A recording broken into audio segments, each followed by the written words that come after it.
E eu gostaria de compartilhar com você, no capítulo 5 do Apocalipse, o que foi que aconteceu depois que João teve a revelação das 7 cartas. Deus o chama aos céus e fala com ele diante do seu trono, capítulo 4.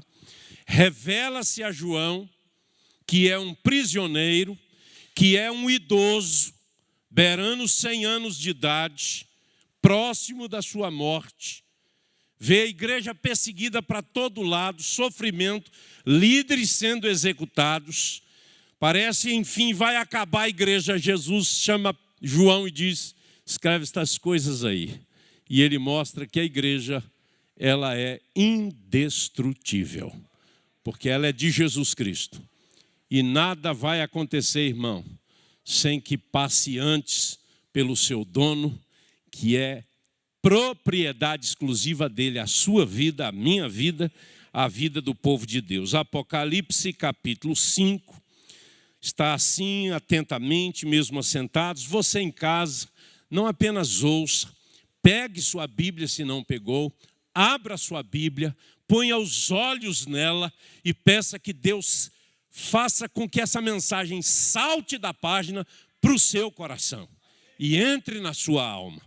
Vi na mão direita daquele que estava assentado no trono um livro escrito por dentro e por fora, de todo selado com 7 selos.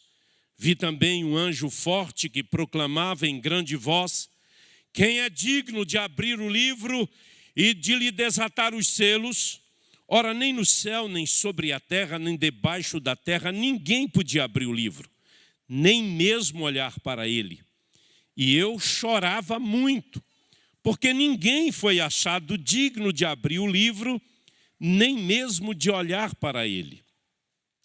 Todavia, um dos anciãos me disse: não chores, eis que o leão da tribo de Judá, a raiz de Davi, venceu para abrir o livro e os seus 7 selos. Então vi no meio do trono e dos 4 seres viventes e entre os anciãos de pé um cordeiro como tendo sido morto. Ele tinha 7 chifres, bem como 7 olhos, que são os 7 Espíritos de Deus enviados por toda a terra. Veio, pois, e tomou o livro da mão direita daquele que estava sentado no trono, e quando tomou o livro, os 4 seres viventes e os 24 anciãos prostraram-se diante do cordeiro, tendo cada um deles uma harpa e taças de ouro cheias de incenso, que são as orações dos santos, e entoavam um novo cântico dizendo: digno és de tomar o livro e de abrir-lhe os selos, porque foste morto e com teu sangue compraste para Deus os que procedem de toda tribo, língua, povo e nação. E para o nosso Deus os constituíste reino e sacerdotes, e reinarão sobre a terra. Vi e ouvi uma voz de muitos anjos ao redor do trono, dos seres viventes e dos anciãos, cujo número era de milhões e milhares de milhares, incontáveis, portanto, proclamando em grande voz: digno é o cordeiro que foi morto, de receber o poder, e riqueza, e sabedoria, e força, e honra, e glória, e louvor. Então ouvi que toda criatura que há no céu e sobre a terra, debaixo da terra e sobre o mar, e tudo que neles há, estava dizendo àquele que está sentado no trono e ao cordeiro: seja o louvor, e a honra, e a glória, e o domínio, pelos séculos dos séculos. E os 4 seres viventes respondiam: amém. Também os anciãos prostraram-se e adoraram. Irmãos, só a leitura desse capítulo 5 deveria nos fazer ajoelhar e glorificar o Cordeiro de Deus. Amém, querido? Pai, essa é a tua palavra. Ela não é um conjunto de impressões de alguém, de um homem. Esta é a revelação que tu destes ao teu servo João, para dizer que o Senhor continua sentado no trono e que tu tens nas tuas mãos o destino das nações e de todos os povos da terra. Ao teu nome, honra, glória, louvor, império, majestade, soberania, toda a honra e glória ao teu nome. Em Cristo Jesus, o nosso Salvador. Amém. E amém, graças a Deus. Meus amados, eu já encontrei gente há 10 meses dentro de casa com medo de sair para ir até comprar comida. É isso mesmo, precisa de libertação. Irmãos queridos, o destino da história não está nas mãos dos presidentes dos países ou de qualquer reino que possa existir.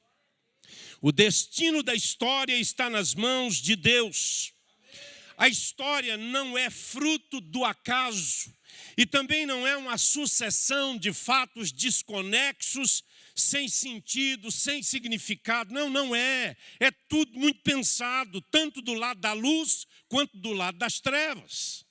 Querido irmão e irmã, quando a gente pega um celular como você tem, se você pensar há 15 anos atrás, até mesmo 20 anos atrás, você não tinha os recursos que você tem hoje, culto online, tempo real, estamos ministrando aqui, tem gente ao redor da terra aqui conosco, participando ao mesmo tempo deste culto, irmão.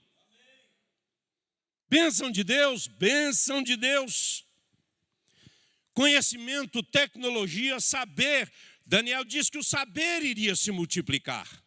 Mas todo conhecimento, toda sabedoria vem de Deus. Ele é o dono de todo o conhecimento. Ele compartilha com o homem o conhecimento. Mas o homem não quis conhecer só o bem. Ele fez a escolha de conhecer o mal. E aí mistura muito. Porque tudo que existe que poderia ser para o nosso bem pode ser utilizado para o nosso mal. No mundo de hoje, nós encontramos o homem extremamente inteligente, capaz de tantos recursos construir, mas ele não é o Senhor da história. E se o homem pudesse trazer o conforto, a segurança que nós tanto almejamos, o mundo não teria tantas guerras, o mundo não teria tantas tragédias, nós não estaríamos todos de máscara, nós não teríamos medo de um vírus que não enxergamos, que é um micro-organismo que põe todo o saber humano, toda a inteligência humana, toda a conquista humana está de joelhos diante de um vírus. Mas há alguém que não está de joelhos diante deste vírus. Ele está assentado, e o texto diz que ele está assentado num trono. Quando João vê essa pessoa que está no trono, a visão que ele tem é de algo que ele não sabe o que é. É tão gloriosa a visão, é tão extraordinária, que ele chama de alguém. Capítulo 4, verso 2. Alguém sentado. E ele diz que esse alguém que se acha sentado, verso 3 do capítulo 4, é semelhante. Portanto, ele não está dizendo é assim. Ele está dizendo há algo que eu sei porque conheço, que revela um pouco do que eu percebo nesse trono. Ele é semelhante no aspecto. A pedra de jaspe, ao de sardônio, e ao redor do trono há um arco-íris semelhante no aspecto a esmeralda. Ao redor do trono há também 24 tronos e assentados nele 24 anciãos vestidos de branco, cujas cabeças estão coroas de ouro. E ele diz, do trono saem relâmpagos, vozes e trovões, e diante desse trono ardem 7 tochas de fogo. que são os 7 Espíritos de Deus. Então ele faz uma descrição deste que está sentado no trono. É algo tão glorioso que a única coisa que ele percebe na terra que pode se comparar como algo semelhante a ele são as pedras preciosas, o brilho, o fulgor e a glória das joias mais ricas e mais caras que pode se construir nesse planeta. Então ele diz no verso 5, eu vi que na mão direita dele há um livro escrito por dentro e por fora e de todo selado com 7 selos. E um anjo forte, ele proclamava: quem é digno de abrir o livro e de lhe desatar os selos? Meus queridos, diante deste trono, João começa a chorar. E por que João chora? Porque ele já teve revelações de Jesus sobre a igreja, de que a igreja estava já naqueles dias contaminada. Era o caso da igreja de Laodiceia, de Tiatira, de Sardes, de Pérgamo, já tinham se prostituído. A igreja de Éfeso, muito teológica, muito bíblica, mas fria no amor. Mas ele também viu que havia uma igreja pequena, pobre, chamado Esmirna, mas aquele povo morria por sua fé e não negava a sua fé. Ele viu que a igreja do Senhor em Filadélfia era missionária, tinha uma porta aberta, ela aproveitava as oportunidades e evangelizava com paixão. Jesus conhece a sua igreja. Ele sabe quem é e quem não é, ele sabe o que é e o que não é. E então João não sabe. E ele começa a chorar porque ele não encontra ninguém digno de abrir o livro em lugar nenhum, nem no céu, nem na terra, nem debaixo da terra, nem no mar. Ninguém podia sequer olhar para o livro. E por que João chora com tanto desespero? É porque esse livro é o livro que conta a nossa história. É o livro que revela o nosso futuro.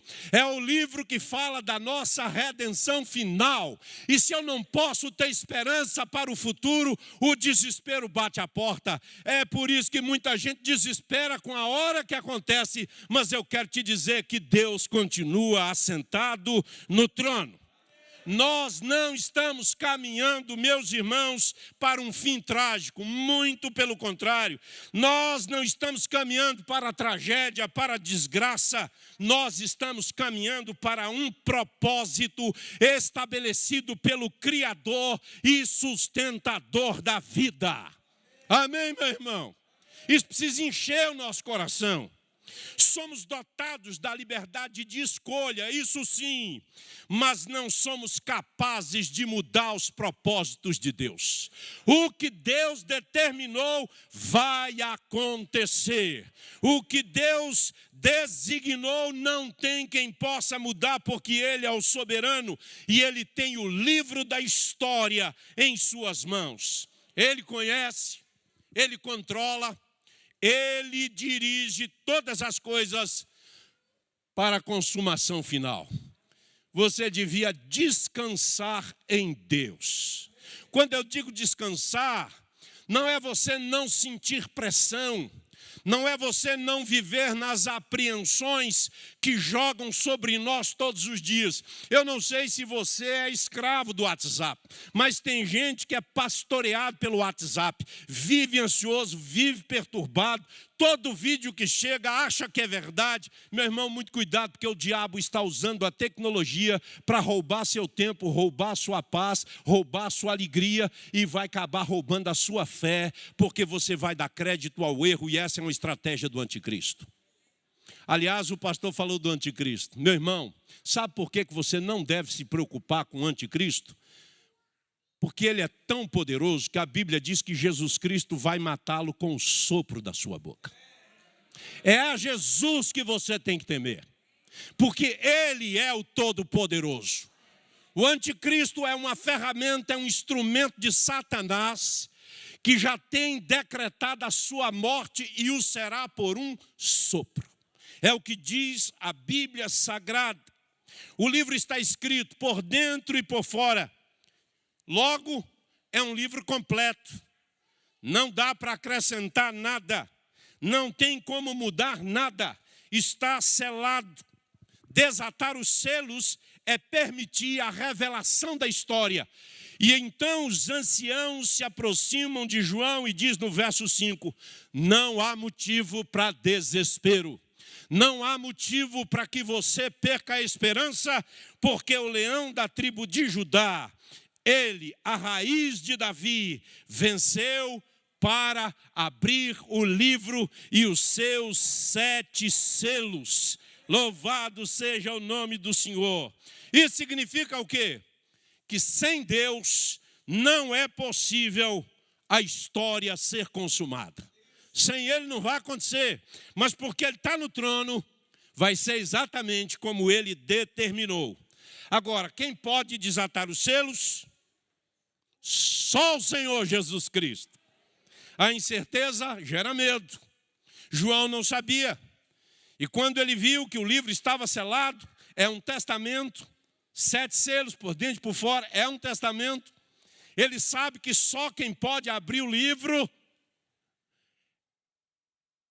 é o testador. E Jesus Cristo vem da morte e abre o livro, desata os selos, e depois, se você quiser estudar os 7 selos e você entender o que significa isso, continue lendo. Pastor, eu não entendo o Apocalipse. Meu irmão, mesmo sem entender, leia, porque a minha Bíblia diz que quem lê o Apocalipse é abençoado. Está lá no capítulo 1, verso 6. É abençoado quem lê o livro do Apocalipse. E se você não entender muito, você diga assim, eu não entendi não, mas é a tua palavra. É desse jeito que vai ser e vai me ajudando a entender a tua palavra. Porque Deus está no controle da história. Irmãos queridos, João viu algumas coisas que eu quero compartilhar com você para te animar, te encorajar. Diz que ele viu seres...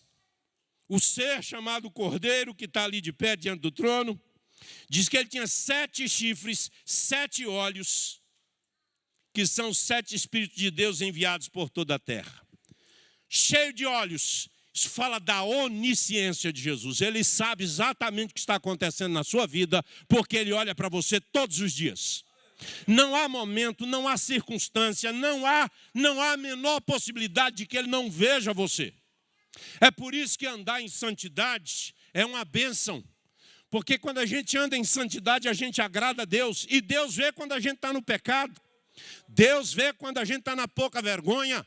Deus vê quando a gente está na desonestidade. Deus vê tudo, meus irmãos. Ninguém esconde nada de Deus. Agora, Deus é muito misericordioso. É da natureza dele amar. E não há nada que você faça que leve Deus a te amar menos.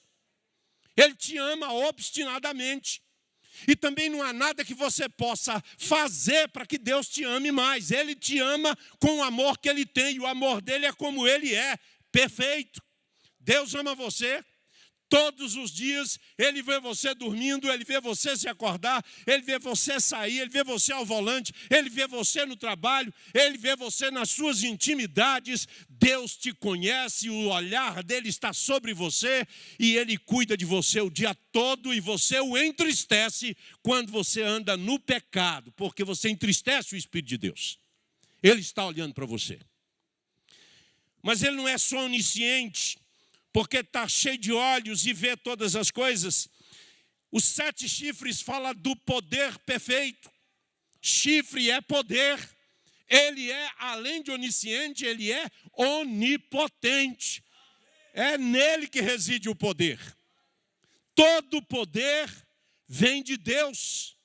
O mau uso do poder prestará contas, mas ele é o dono de todo o poder, porque a Ele pertence o poder. Querido, confie sua vida ao Senhor, o Todo-Poderoso. Quando você lê que o Cordeiro tem 7 chifres, não pense na esquisitice da cena, pense na plenitude da força e do poder que isso significa e que representa, que Jesus Cristo tem para com a sua vida. E diz que tem os 7 Espíritos de Deus. Isso é onipresença. Não tem lugar que você se esconda de Deus. Lá no Salmo 139, o salmista diz que se ele tomar asas da alvorada e se esconder nos confins dos mares, diz, lá o Senhor vai estar. Se ele for para o mais profundo abismo, lá estará o Senhor. Por isso, você aí na internet que nos acompanha, ou mesmo você aqui, talvez você pense assim: eu estou numa situação tão difícil, eu estou numa escravidão tão grande, eu estou numa miséria tão grande que não tem mais solução para mim. Tem, porque onde você está agora, Jesus Cristo sabe exatamente. E assim como Ele sabe, Ele pode te socorrer. Não há situação que Ele não possa reverter, porque Ele é o Deus Todo-Poderoso. Então, os 7 Espíritos de Deus, o texto diz, enviados por toda a terra. Isso inclui o seu CEP, o seu endereço, onde você mora. O Espírito de Deus está em toda a terra nesse instante. Nada escapa ao escrutínio do seu olhar. Queridos irmãos e irmãs, isso traz implicações extraordinárias sobre a nossa vida. Se você não guardou ou não guardar muita coisa do que eu falei aqui, eu te peço em nome de Jesus, anota, põe no seu celular e lembra disso. Porque Jesus Cristo venceu. A sua vitória tem implicações sobre a nossa vida de oração. Porque diz que Ele veio, verso 7, tomou o livro da mão direita daquele que estava sentado no trono. E quando tomou o livro, os 4 seres viventes e os 24 anciãos prostraram-se diante do Cordeiro, tendo cada um deles uma harpa e taças de ouro cheias de incenso, que são as orações dos santos. Jesus venceu para receber as suas orações e os seus louvores. Quando você adora, não é mera cantoria. Quando você adora, você está diante daquele que venceu a própria morte. Quando você ora, as suas orações são levadas e derramadas diante de Deus. E eu acho interessante porque diz que estão em taças de ouro e que elas são cheias das orações dos santos. O incenso aí são as orações dos santos.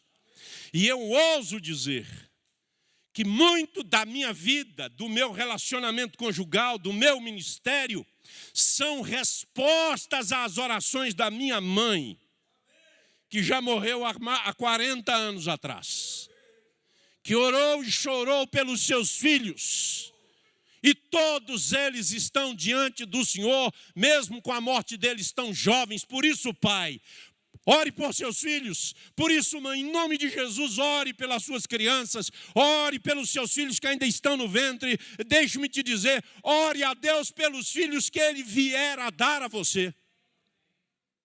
Mas, pastor, orar por quem não existe? O Senhor Jesus, no sermão, na oração do sacerdotal, capítulo 17 de João, Ele orou a Deus por aqueles que viriam a crer nele. É com Jesus que a gente aprende a orar pelo que virá. Então ore pela sua geração que virá. Em nome de Jesus, ore pelos seus netos. Ore por sua igreja. Reclamar de igreja, irmão, bobagem. Igreja, se você ler as 7 igrejas do Apocalipse, todas tinham suas lutas. Mas a vitória das 2 que não foram repreendidas é porque elas andavam com Jesus Cristo. Anda com Jesus, ore por sua igreja, ore pelos seus pastores, ore por seus líderes, em nome de Jesus. Eu cheguei lá no sertão da Bahia, reverendo, lá na igreja de João Dourado, uns anos atrás, e fui pregar, e depois do culto uma senhora veio falar comigo, uma senhora muito idosa. Ela disse, posso falar com o senhor, reverendo? Falei, pode, minha irmã, maior prazer. Sentei do lado dela, conversa boa. Ela disse assim, eu gostaria que o senhor soubesse que o seu nome e esposa, porque eu não sei o nome da sua esposa, está no meu caderno de orações. Eu oro pelo senhor todos os dias. Eu não sabia com quem eu estava falando, pelo nome. Eu não tinha noção que aquela mulher orava por mim. Você sabe o que é isso? Isso é o favor de Deus, que levanta alguém para orar por você. E saiba de uma coisa: tem gente que ora por você e você nem sabe. Porque Jesus venceu por você. E quando ele vê sua luta, ele levanta pessoas para orar por você. Mas eu não sei, não tem que saber, queridão. Deus faz do jeito que ele quiser. A gente tem que dizer: Senhor, tu és o soberano, fazes como tu quiseres, mas que o Senhor me livre, que o Senhor me socorra, que o Senhor me ajuda. Jesus morreu e ressuscitou, e isso tem impacto sobre a sua vida de oração. Louvado seja o nome de Jesus.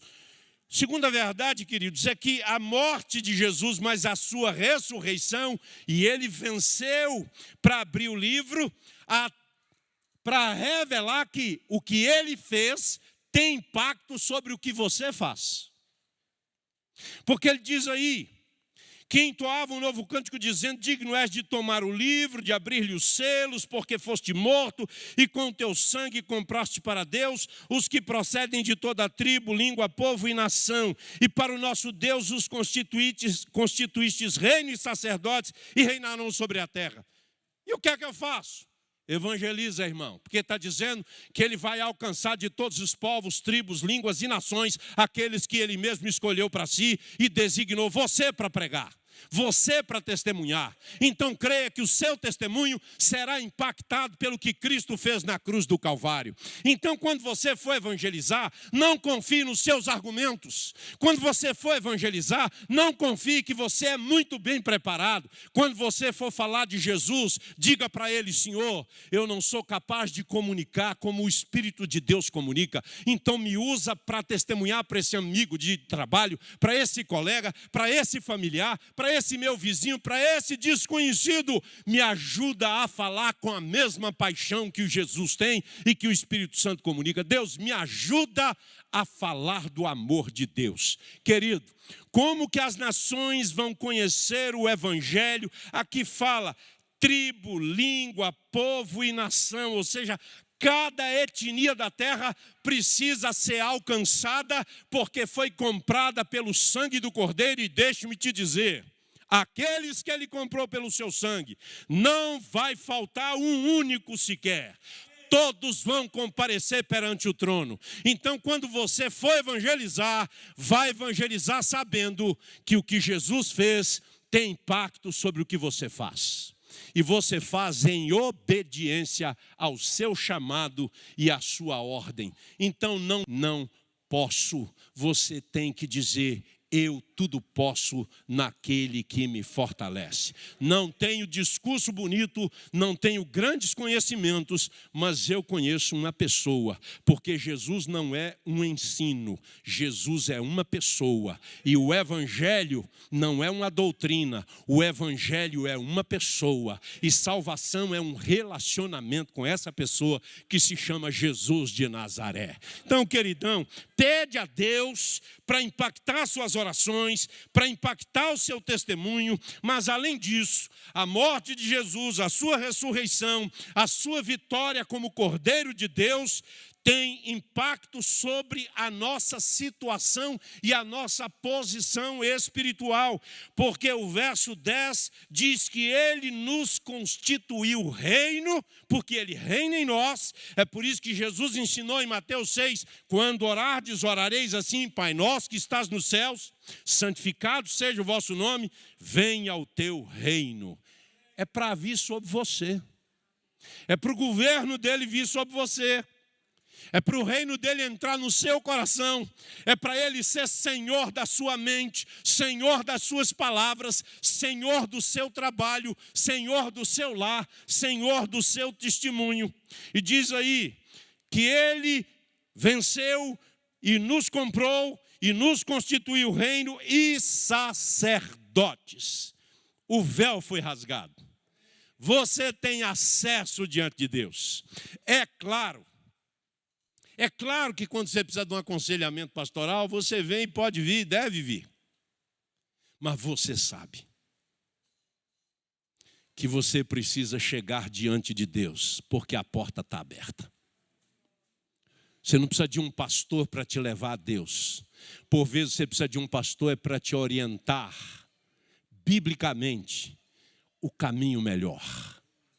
Mas você precisa orar, entrar na presença de Deus, porque Ele te constituiu sacerdote diante dEle. Vá diante do trono. Ele está esperando por você agora mesmo. E você pode chegar diante de Deus, você pode ir com a sua família para diante do Senhor, porque o que Jesus fez impacta diretamente a sua vida espiritual, o seu relacionamento com o próprio Pai. Quarta coisa que Jesus impacta é a dedicação que eu faço do que sou, do que tenho. Porque no verso 12, diz que essa multidão, é incontável isso, porque é milhões de milhões e milhares de milhares. É uma expressão para dizer, não dá para contar de tão numerosa que é essa multidão, que está proclamando que Ele é digno, e Ele é digno de receber. Mas receber, Ele não tem necessidade de nada. Eu aprendi isso com o Dr. Russell Shedd, ele era autoridade nas línguas originais, particularmente no grego, para afirmar isso. Ele diz que quando fala aqui que Jesus é digno, o Cordeiro é digno de receber, ele diz que riqueza aqui é riqueza material. Você veio trazer a sua oferta aqui. A Bíblia diz que você não pode servir a Deus e a Mamon, a Deus e as riquezas. O que está dito aqui é que Jesus morreu na cruz do Calvário, venceu a morte, para te levar a ser uma pessoa tão desapegada, que tudo que você tem, você coloca diante de Deus. E presta atenção que eu não estou trazendo para você, falando para você vender seu carro, para você pegar seu dinheiro, transferir tudo. Você tem responsabilidades com sua família.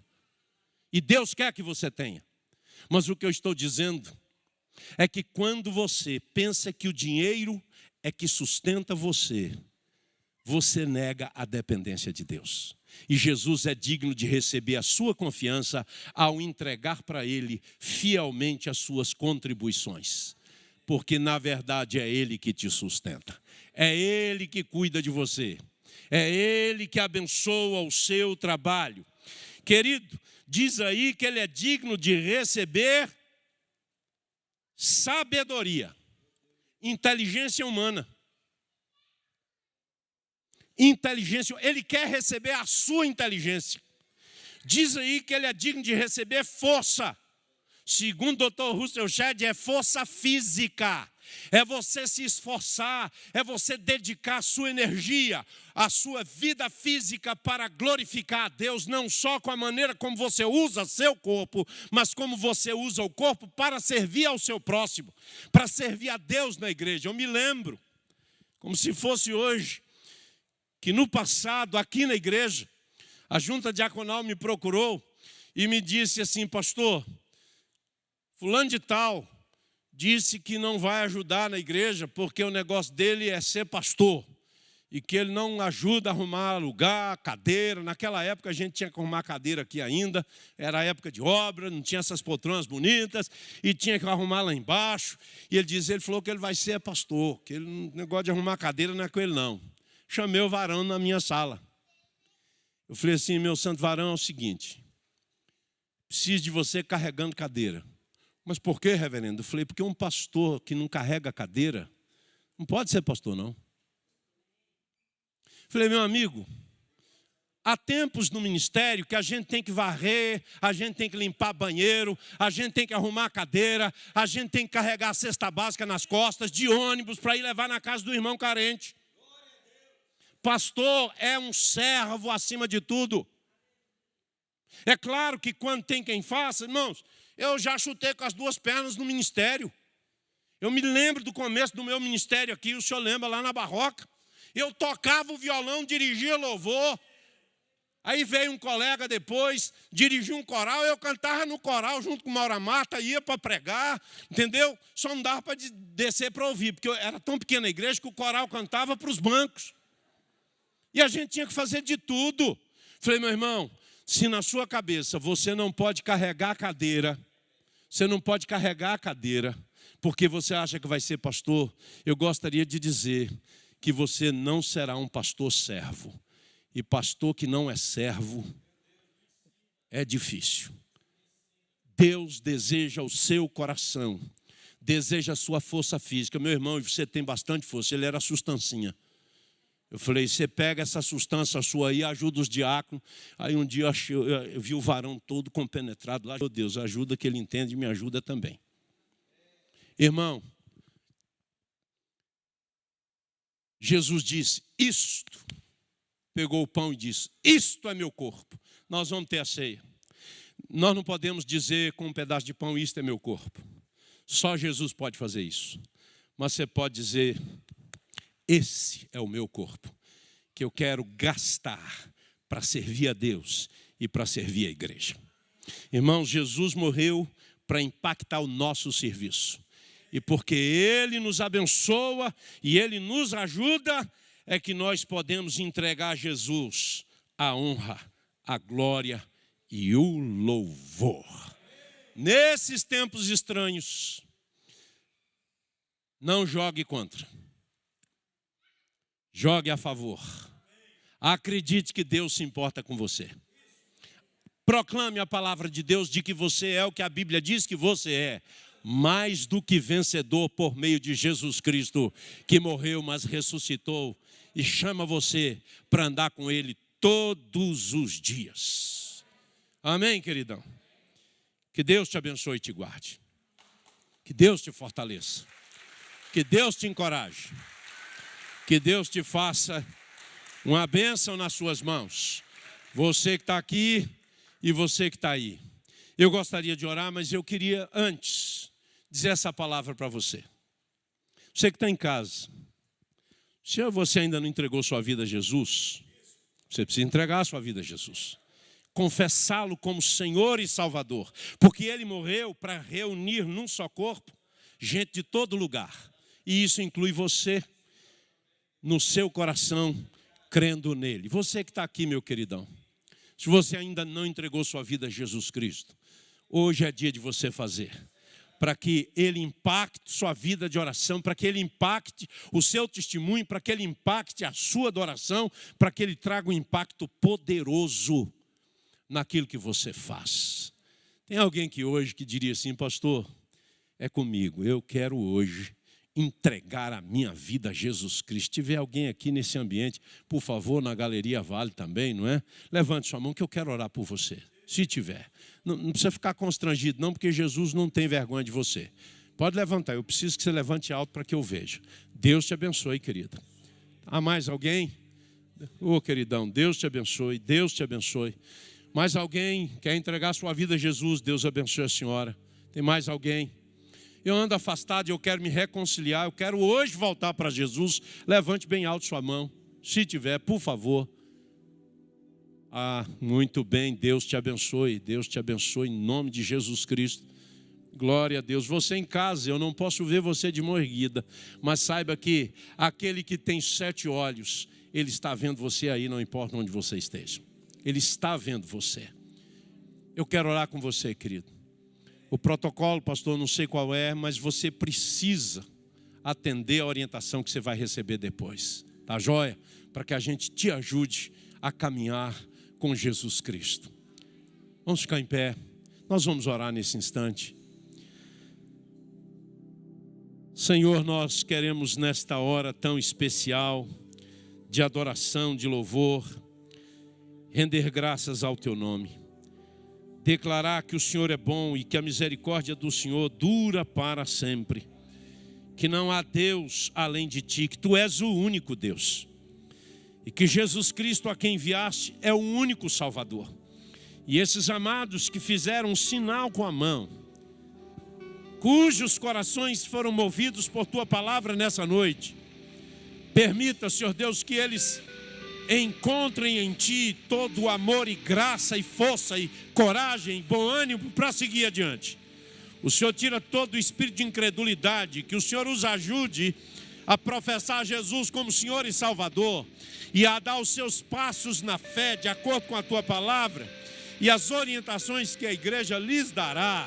A estes que estão em casa, onde estiverem, Senhor, Permita que eles, através do chat, digam assim: eu também quero entregar minha vida a Jesus. Peça um contato e encontre esse contato através da igreja. Nós te agradecemos, nós te bendizemos, no nome bendito de Jesus, o nosso Senhor, o nosso Salvador. Ao teu nome, honra, glória, louvor e ação de graças a ti nesta hora. Amém e amém. Deus abençoe, queridos, em nome de Jesus.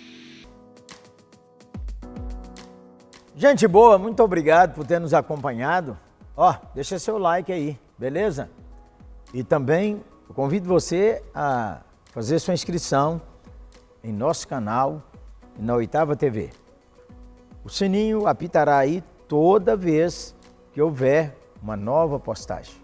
Aqui você tem conteúdo substância para a sua vida, para a sua família e de modo particular para as suas crianças. Siga conosco, que o Senhor Jesus te abençoe em tudo, que a sua vida avance e que o Senhor te dê a paz. E se você ainda não tem igreja, bem-vindo! Participe da nossa família, a família Oitava Igreja. Amém? Um abraço, gente boa!